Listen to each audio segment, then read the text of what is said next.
Hello and welcome. I'm Dr. Adam Dorsay, a psychologist in Silicon Valley and the host of SuperPsyched, a podcast dedicated to supercharging your life. Each episode contains fun, high-quality interviews with experts looking at psychology from all angles.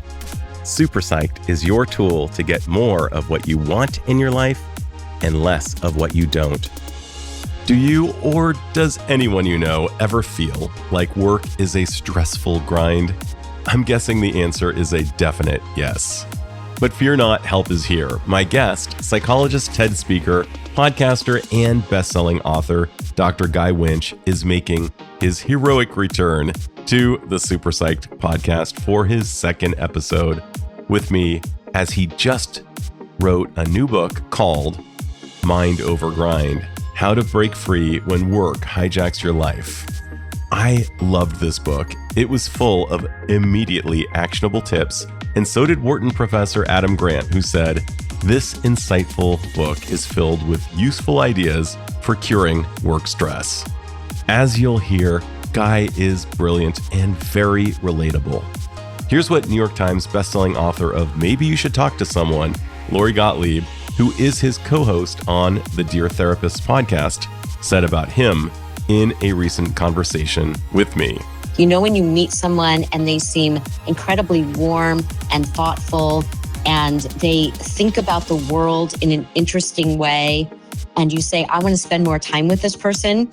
And my way of spending more time with him was to ask him to co-host the podcast with me. So listen in as Guy and I talk about ways to keep your mind over the grind.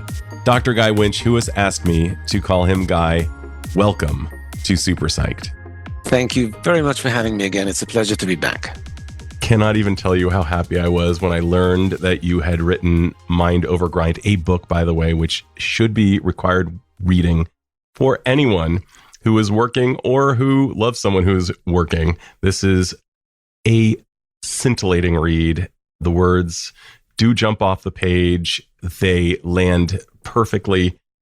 And I can say it is spectacularly edifying. So this is coming out after the publication of the book. Just buy the book, please, listener. You will benefit from it. That being said, I want to just kind of geek out for a second with you, since I believe Freud really got it right when he said that love and work are the biggest components of our lives. I think he actually said that they are the cornerstones of our lives. And it seems that we get it in reverse very often. We tend to put work over love to the detriment of love. And I can only imagine that Mind Over Grind may have a slight wink at that notion. But let's talk about that. Let's first talk about some myths about work. Some people lionize working to kill yourself. I remember attending a conference where the CEO said that he was gratified but not satisfied, and that he would never be satisfied. And he thought somehow that this was a good motivator for us all. You also speak to that a little bit in the book. I'm wondering, just what are some of the wrong ideas that we get about work itself? Well, one of the things that we get absolutely wrong about work is that your experience of work, the pressures that you experience in your workday, the tensions, whatever they are, the conflicts, whatever they are, the stresses that you have, are contained to the workday and are contained to the workplace. And they are not. We bring them home with us, and they impact us and they impact our loved ones outside of work far more than we tend to realize. One of the reasons I wrote the book is this interesting thing is happening. The awareness about the importance of work-life balance has increased tremendously over the past 5 years. Everyone's aware of it. Everyone tries to think about it. The awareness of the problem of work stress and burnout has also gone up significantly. And as we've seen awareness go up, so have stress and burnout gone up. You would think the opposite. You would think, well, we're aware. We know how important this is. Surely that should have an impact and things should go down.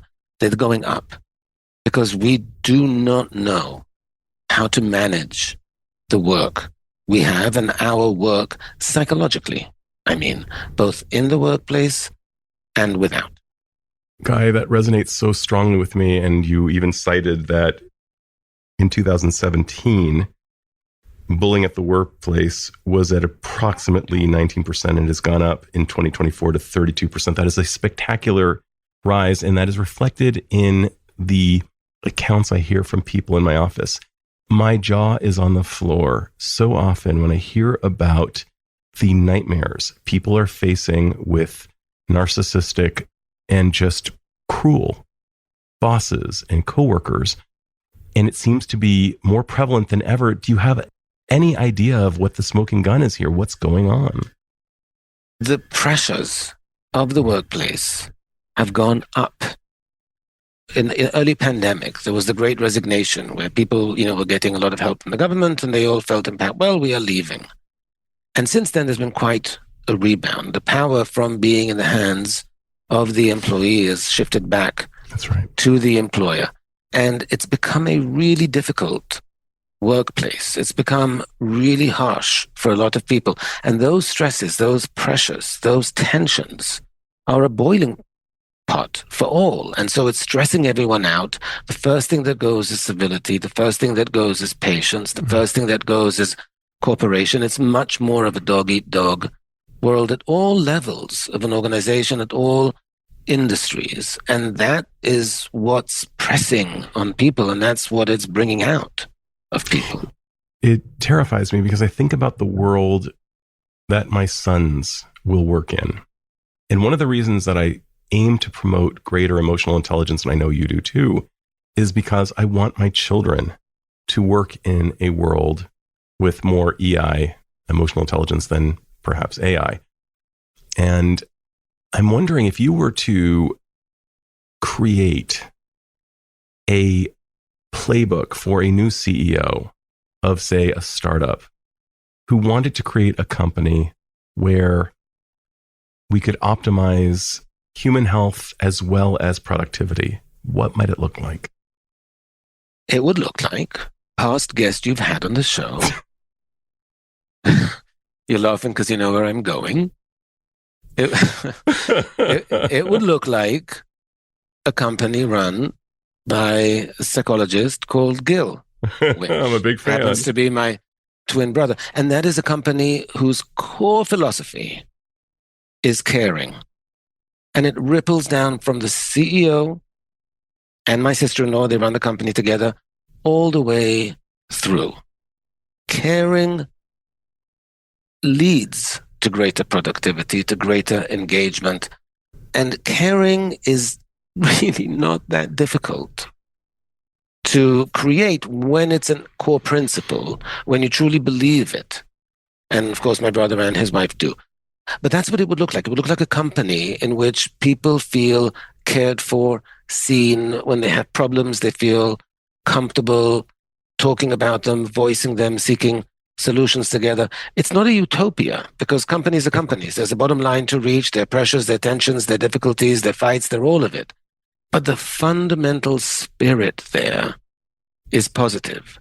People are happy to come back to work after a holiday because they've missed the people, they've missed the vibe. That's what it would look like. I forget the name or the number of the episode. You can refresh people perhaps in the notes, but that's what it would look like. Well, we'll be talking more about Gil in a minute, but let's talk about some operationalizable mandates from the HR level. What would be some of the core principles that would actually be lived by at the company? So here's something interesting. Right now, you mentioned AI. AI is creating a lot of job uncertainty in pretty much every sector practically and across many, many industries. It's really unclear to what extent and how profound the impacts will be. We all know they're going to be profound, but when and how that will hit, we don't know. It creates a lot of uncertainty for people, and job uncertainty is a really, really stressful thing. We have uncertainty when companies merge, when there are layoffs being announced. There's a lot of it. There are many reasons for job uncertainty. We know that it really does a number on employees, that when you know there are layoffs coming, and you know it months in advance, and it's this really ironic thing of like, oh, now you have to work especially hard for the company that might choose to let you go so that you'd not let go. It's just really, really difficult. The research is one thing that significantly eases that tension and that stress among employees is when their manager listens to their concerns and expresses caring. Now, the manager doesn't have any more information necessarily to give them. They're not actually reassuring them with information. Oh, no, you're not on the chopping block. They are just listening. And these studies are just listening and providing empathy and feeling cared for, feeling seen, feeling heard by their manager makes a huge difference for people when realistically there's none. They didn't get any different news about what their prospects are, but they felt supported. They felt valuable to the person, it's about people, who's supervising them in some way. And that makes a huge difference. Just that one thing. I think about that African axiom that we talk about a lot. If you want to go fast, go alone. If you want to go far, go together. And one of the things that Yuval Harari found is that one of the reasons that our species and survived and the Neanderthals did not is because we had the ability to do exactly what you just said a second ago, which was care, so to speak. We had the ability to cooperate. And now you're talking about listening. These basic fundamental things that we ostensibly learned in kindergarten. And there seems to be a massive chasm between what we know and what we do, between common sense and common practice. And what you're suggesting is that we do what we know to do by being actually human. And as AI comes, we need to really, I believe, embrace what distinctly makes us successful as a species, as humans. What are your thoughts? I do have to just defend the Neanderthals in just one way. They were actually cooperative, and they did actually have culture. They were less versatile than we were, and their culture transmitted less effectively from generation to generation, and they didn't benefit from that, and that's why they were outlasted by us. Good distinction. Thank you for that. I just actually happen to have a friend who's an anthropologist, and I hear about this a lot. Then a shout out to El Al-Shamahi. But in defense of the Neanderthals, somebody must speak for them. No, I thought if she heard this, she'll be like, really? And you didn't say anything? Like, right, okay. So I love it. And I'm just imagining, yes, the ghost of the Neanderthals applauding you at the moment as well. But look, cooperation is a human hallmark. It is something that allowed us to thrive. It allowed us to create cultures, to create a modern society, as it were. But even cooperation breaks down under certain intensities of pressure. And that is the scourge we have today, that when the pressures get really, really high, then the cooperation breaks down. When, I work with a lot of people who work in companies that merge. There are certain industries in which if you're not merging, you're not growing, and it's just one after the other. And now there are two departments that do the thing, and only one department or only half of those people are going to survive, and yet they're tasked with working together until that actually happens. And it's going to be an extraordinarily difficult task for them to be able to cooperate with the people who might take their job. I mean, it's just such a conflict. And I think companies can do a much better job at easing those tensions by having more clarity about role definition, having more clarity about role responsibility, and trying to ease the vagueness and the uncertainty and the lack of clarity that creates competition instead of cooperation. And both are useful, both the competition and the cooperation, but one tends to break down under pressure. It's interesting. You talk about ambiguity. You talk about the anticipation. You even cite an experiment in which people were asked, would you like to have a massive shock now or a tiny shock later? And the majority of people would take the massive shock now because the anticipation was so bad. And I believe even in the TV show Mad Men, they had a line something akin to, the pain is the anticipation of the thing. And so we're sitting in this milieu of great ambiguity, great waiting for who knows what. And in the midst of all this fear, which breeds more fear, I believe, what can if you were whispering in the ears of leaders to help reduce that inflammation and perhaps even to their reports to not buy into the fear as much or prepare themselves, what would be your prescription? Dread is the word there that we're circling around. Dread. We don't do well with dread because it makes us feel very powerless. We almost like cowing until it comes upon us in a way. And dread is about uncertainty. It's about something's coming, that thing, but we don't know. What leaders can do is they can try and reduce uncertainty. That's the first thing. They can try and be more communicative about what's going on. We will be timely in letting you know when we have further information. We will be timely in letting you know what we do and what we don't know. We won't just communicate vague things to you that will change 5 times. If we're not sure, we're not going to say it. Just so that you don't have to live with, wait, but is that happening? Is that not happening? That clarity, the timeliness of communication, the consideration in the communication, the acknowledgement, like we understand this creates a certain level of uncertainty, perhaps anxiety, but we want to assure you that we will do everything possible to, even that statement, even if it's lip service, it's more reassuring than nothing, which is often the case. And I also talk in the book about how people are let go when they're let go. And there's some companies who do that well, but there's some that really, it's almost like a cartoon, the way they go about it. It's like, let's be the most dickish we can possibly be. Let's be as cruel as we can be. Let's not even, somebody's been there for 10 years, let's not even dignify them with a notice. Let's just let them discover that they can't get into the building. Let's escort them out with security as if they're criminals rather than, hey, this is a very sensitive job, so we do need to collect all those things and we do need the security to escort you out. But they don't have to escort you out as if you're in shackles.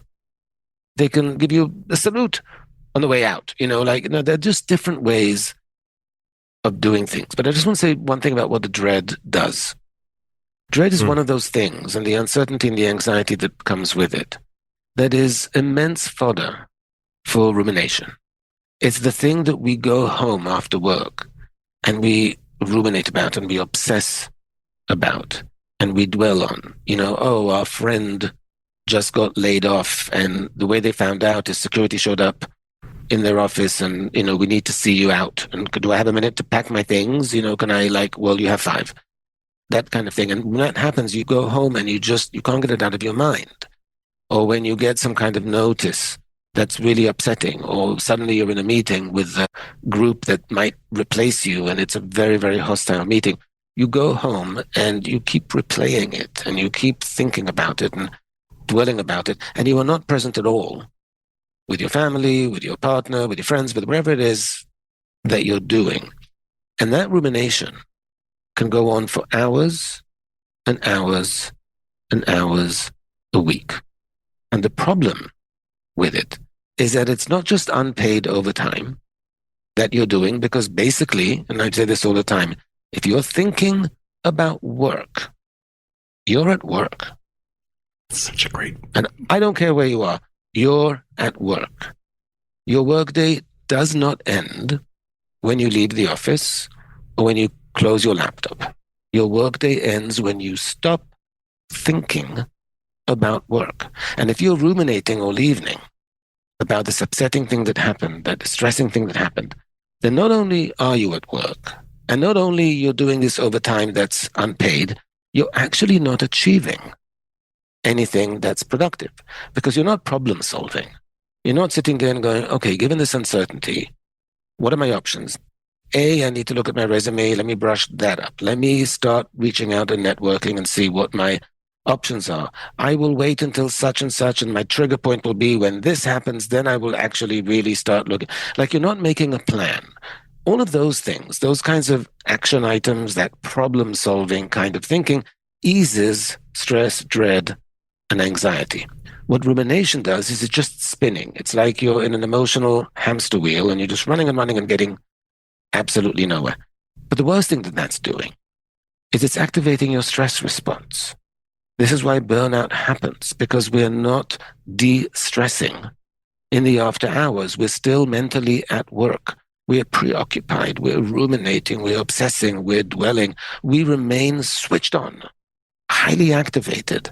And that's the wear and tear that happens in our mind, in our body. Like there's no downtime. And we are not evolved for the workplace. And so our body doesn't register that the battle is in a boardroom or in a conference room. It's the same battle as if we were actually on a battlefield. And those battles were very finite.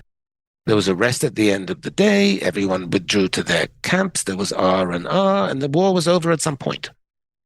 But today the war is not over, ever. It just keeps going on and on and on. And that wear and tear and chronic stress and pressure that we're under, that's why we're all so exhausted. That's why we're getting symptoms of burnout. There is no downtime, and we do not fathom that we have to use the off hours to let our minds and bodies rest and recharge. It is a task. It's not an option. It's necessity. I'm thinking about the defaults in our brain and how we use those. And over time, these defaults become a habit. And if we are thinking about work and therefore we are still at work, I believe it becomes habitual. It becomes hardwired. It becomes the place our brains go during moments of quiet. We're taking a shower. We're with our children. We are watching a show. Our brains circle back to work, and we are still at work. We're not doing the things that are in front of us. And I believe, I keep using the verb lionize because I think the wrong things have been lionized. Whether it's in the sports world, winning isn't everything, it's the only thing. That is a terrible idea. That's not what we're going to be thinking about on our deathbeds. We will be thinking about, was I loved or was I not loved? And what were my great moments of love that were perhaps left on the table that I did not properly attend to, and other things. But love, connection, other things, chances taken versus chances perhaps not taken. These seem to be the deathbed thoughts for the most part. But what we're thinking about during our lives becomes work. If we were to create a pie chart around how much time is allocated towards thinking about work, I would propose that it has gone up dramatically since you and I were kids. And that is a travesty. I lived in Japan. I saw karoshi. Didn't see it firsthand. Karoshi, which means death from overwork, which is something you talk about in the book. And one of the other things that happens is we begin to lose, in the midst of our amygdalas, which are at the heart of our limbic systems that are largely for fear and anger, tend to hijack other cortical functions.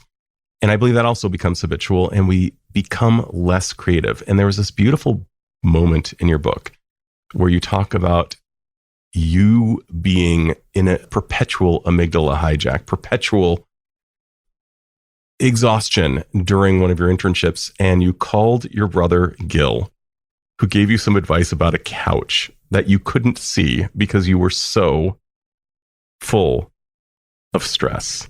I was wondering if you could talk about that and maybe even generalize it to other things people can do to find ways to rejuvenate. So this is something that happened when I was at an internship for a year. I worked in a hospital. I worked in an inpatient psychiatric unit. This is where the most people who had the most difficult and intense mental illnesses, schizophrenia, they're hallucinating, they're delusional. That's where they are kept. It's a locked unit for those kinds of reasons. And I was working incredible amounts of hours, and which one does when one's an internship, except that I also had to finish my dissertation at the same time. So it was like working 50 hours a week at the hospital, then coming back nights and weekends and trying to make progress with my dissertation on a ticking clock, because I was on a visa that was about to expire if I didn't finish by the end of the year. And so I was quite burnt out and very, very stressed. And what happens when we're very, very stressed is we develop oasis blindness. Like we don't see where the rest and respite is, even when it's around us. We can't avail ourselves of it because we're in such an autopilot mode of just get through this task, to get through the next task, to get through. And people know that from days that they've been at work where they've had so much to do. They're just like, let me just get through it. I'll just do this. I'll do this. I'll do this. I'll go from one thing to the next, to the next, to the next. Parents feel it when they do that at work, and then they get home and they just have to make dinner for the kids. They have to do this for the kids, and they just are trying to get through. Now, what happens when we are on that kind of autopilot is that we end up flying our plane straight into the face of the mountain, because there are opportunities to get a little bit of a break. And a little bit of a break can be 3 minutes here. It can be 5 minutes there. It can seem insignificant, but it's not. In my case, it was physical exhaustion as well as mental exhaustion, because I was just working too many hours to get too much done that I really was not able to get done. And at some point I was so exhausted, I called my brother and I said, I don't know how I can keep it up now. I was 2 months in. I had 10 to go. And I was like, I'm breaking. I don't know what I'm going to do. And he said, but on the unit, is it drama and like crises all the time, or are there breaks? And I said, there are breaks, except it's hard to predict when they happen, but of course there are breaks. And he goes, and since you're so tired, is there no way you can nap? And I looked at him and I'm like, where am I going to nap? In the middle of a psychiatric unit in a mental hospital. And he said to me, but you do therapy there? And I'm like, yes. He goes, so isn't there a couch in your office? And I was like, oh. It was like one of those forehead smacking moments. Yes, there was a couch in my office. Those two very obvious things. I'm very tired. I could power nap several times a day, actually. Never occurred to me. I was so burnt out. I was so stressed. I was so much just trying to get through. That didn't occur to me. Now, most people don't have couches in their office.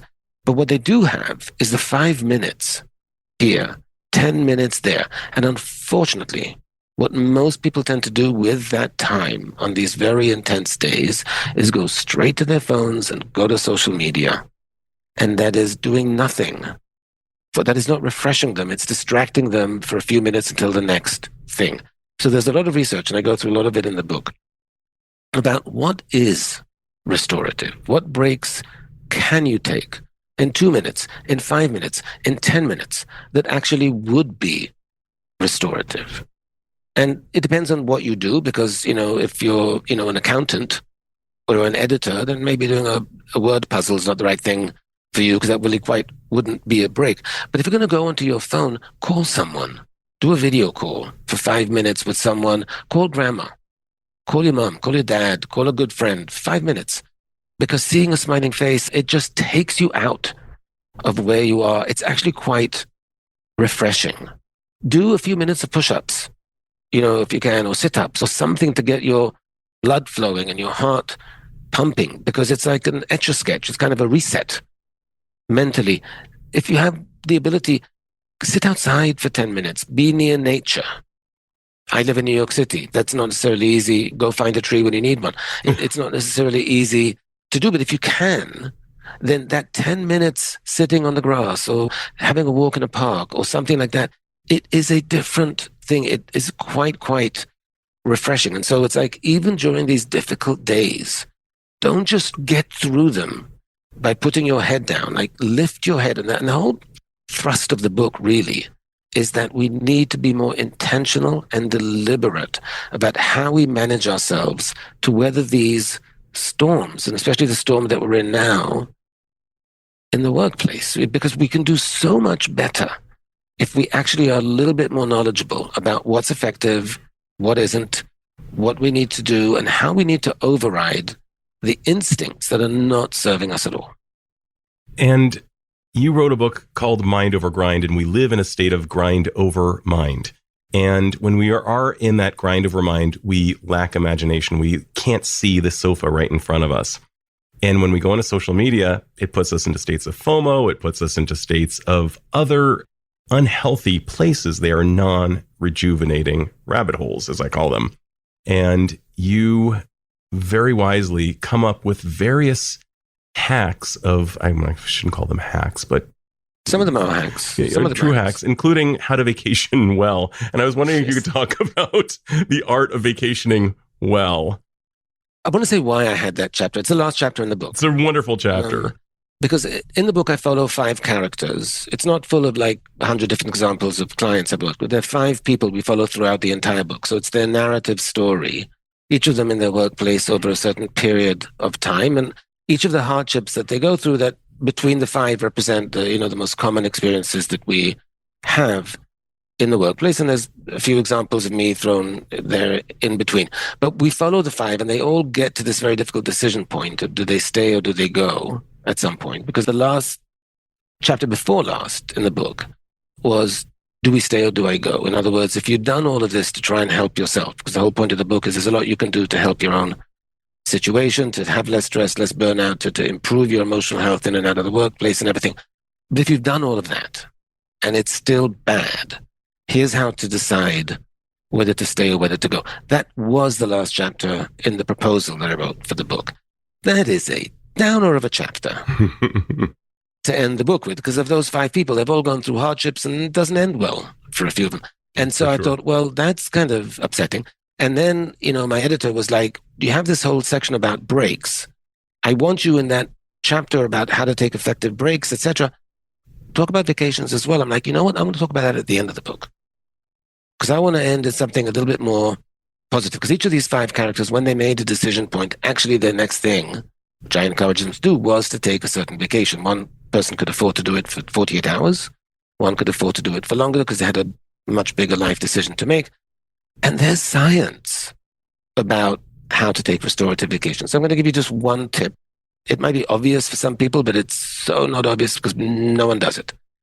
I used to do this thing, which everyone mostly does when they have demanding jobs, is you try and get ahead before you go on vacation. You work really as hard as you can to get ahead so that you don't come back to this big pile or you don't stick to people who are left behind, that work with all this work. What happens when you do that is you get to the vacation so revved up, so in work mode, that it's going to take you 3 to 4 days, half the time you're away probably, just to be able to relax. And I would find myself on a week's vacation. By day 4, I started to feel relaxed. But it's day 4. I've got 2 more left.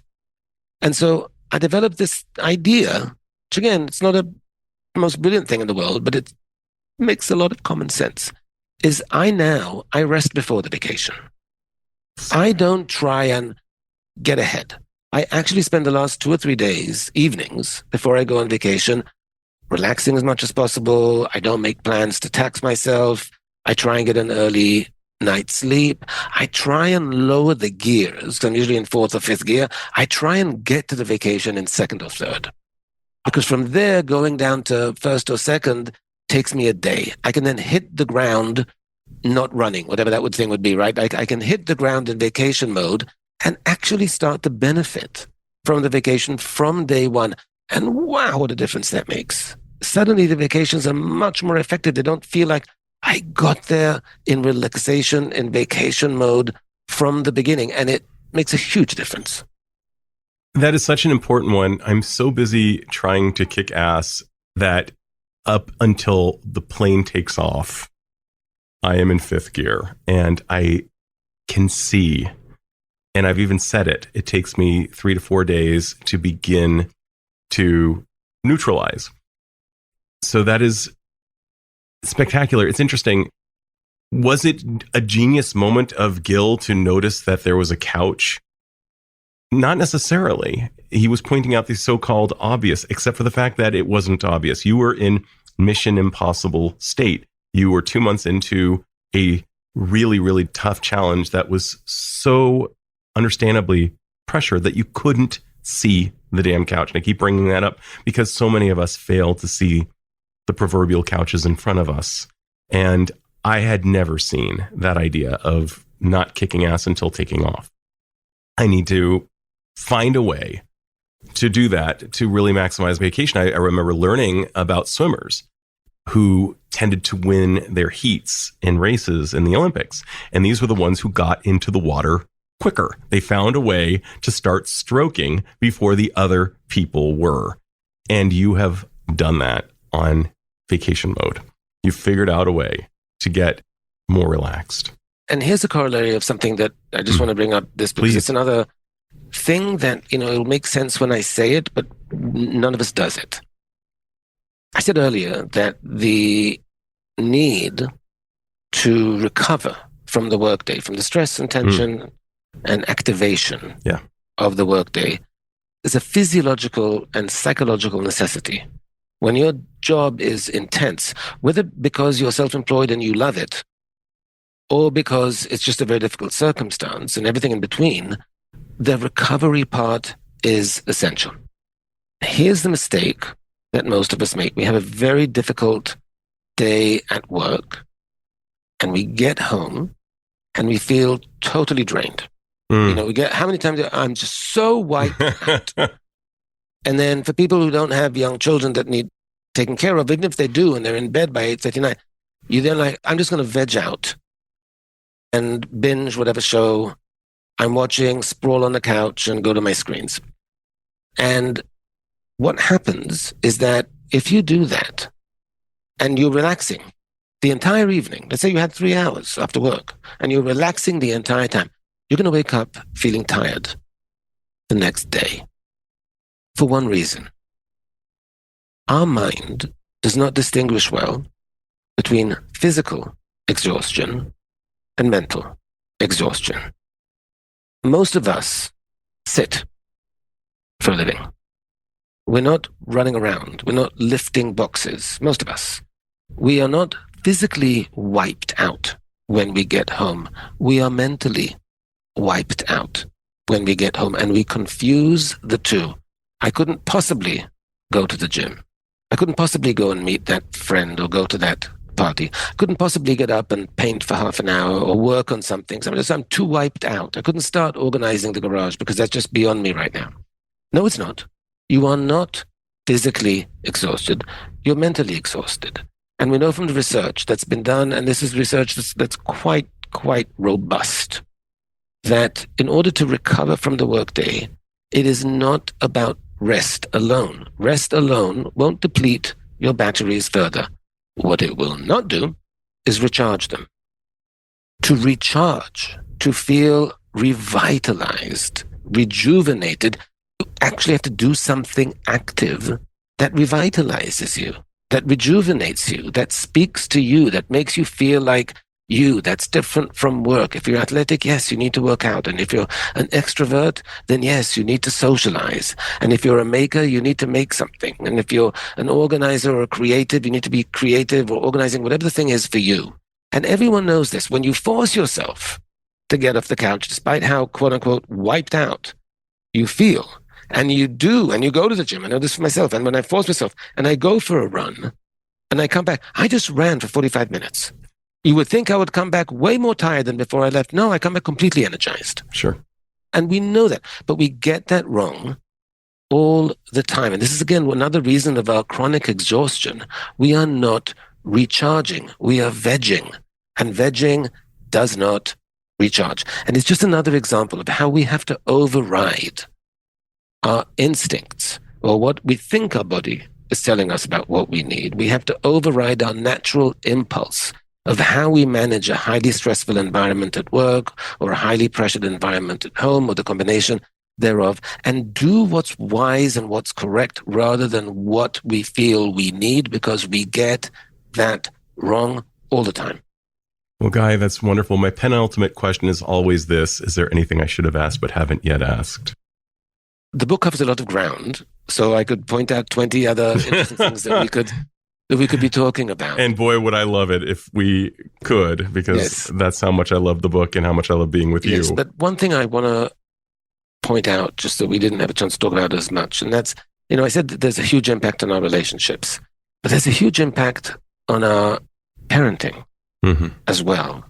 Too many of us come home after a day in the trenches at work, and it can feel like a day in the trenches at work, and we come home still in the fog of war, still in that mindset. And then when our 6-year-old runs to, hey, mommy's home, we stiffen because it feels intrusive. It feels inconsiderate. Like, I haven't even had a chance to, I just got in, let me give.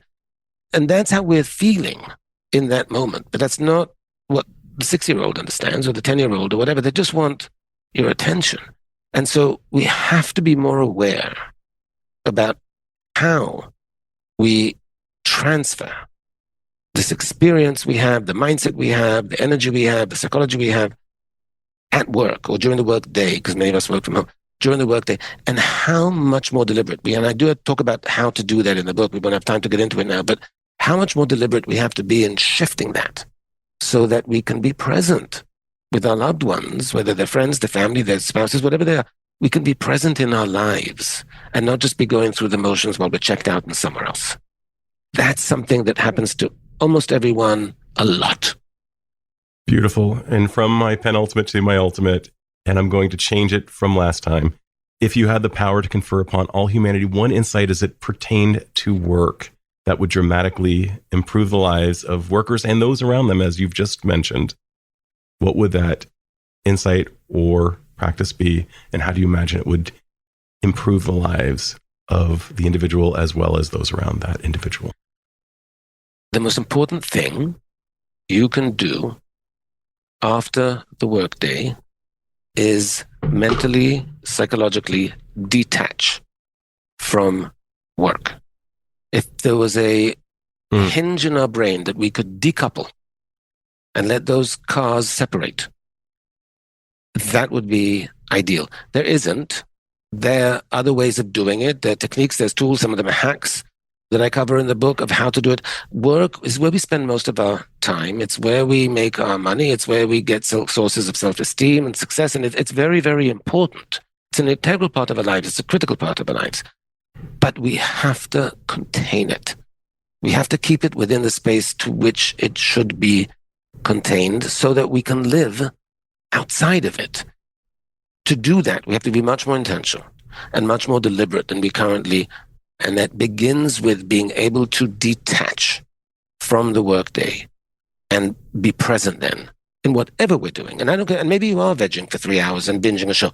To enjoy that without having to keep rewinding because you got lost in some kind of thought about work, right? You need to detach. And so that's the first thing. To enjoy your vacation, you need to detach. To be able to have a life outside of work, you need to be able to detach from work. That is an intentional, deliberate act. It does not happen automatically. Guy, so great. You've created such a good playbook, and I'm so grateful that you've invested heartbeats into this topic. It's sorely needed, and you are the man to bring the message. Thank you so much for sharing your wisdom with my listeners. It's been my pleasure. Thank you for having me. This is Dr. Adam Dorsay, thanking you for listening to SuperPsyched.